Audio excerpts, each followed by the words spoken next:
Magandang araw sa inyong lahat.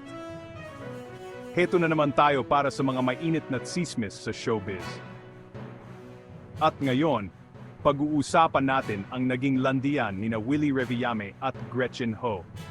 Noong Hulyo 7, 2024, sa seryosong usapan, Willie Revillame sa TV5, nagkaroon ng mainit na talakayan sa pagitan ni Willie Revillame, 63 anyos, at ang athlete-turned-broadcaster na si Gretchen Ho, 34 anyos. Kasama nila sa interview sina Ed Lingao, Lourdes de Vera, at Patrick Paez. Marami ang nanibago dahil sa mga tanong at reaksyon ni Gretchen sa interaksyon nila ni Willie. Nang mapag-usapan ang personal na buhay ni Willie at ang pagiging binata nito, nagkomento si Gretchen. Napasabi ng dating volleyball player kung dapat bang huwag na rin siyang mag-asawa tulad ni Willie.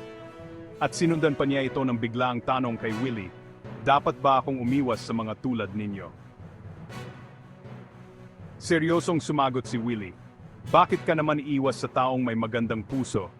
Bakit ka iwas sa taong walang ginagawang ilegal? Legal ang mga ginagawa ko, at mahal ako ng mga mahihirap. Bakit ka iwas sa taong may mabuting hangarin? Natawa naman ang mga kasama ni Gretchen at nagbirong wala nang maisagot ang dalaga. Maya-maya, nagtanong naman si Lourdes kung ano ang pwedeng ibigay ni Willie sa isang babae. Basta maging masaya lang siya. Happiness, sagot ni Willie. Ang mga simpleng sagot ni Willie ay lalong nagbigay kulay sa usapan. Hindi naiwasan ng ilang viewers na mag-isip tungkol sa posibilidad ng isang love team. Pero bago tayo magpatuloy, natalakay din ang madilim na yugto ng buhay host ni Willie sa kanyang programa.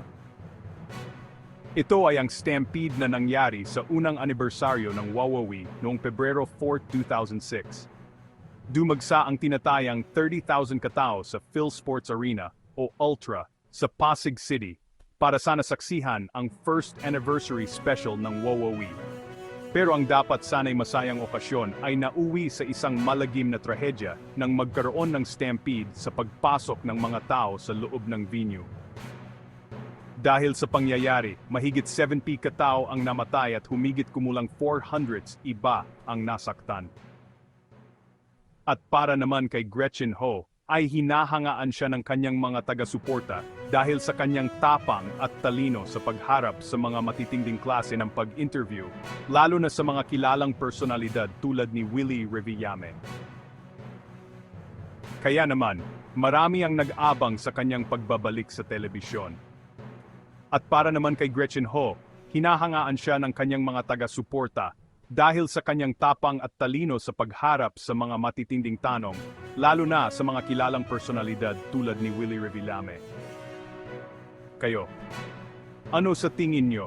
May chemistry ba sa pagitan ni Willie at Gretchen? Magkomento sa ibaba at huwag kalimutang mag-like, share at subscribe sa Michael Apasible Bulletin para sa iba pang mainit na balita at tsismis. Panoorin ang kabuuan ng istoryang yan sa link na nasa description section nitong video. Maraming salamat sa inyong panonood. Mag-ingat po kayo palagi at hanggang sa muli.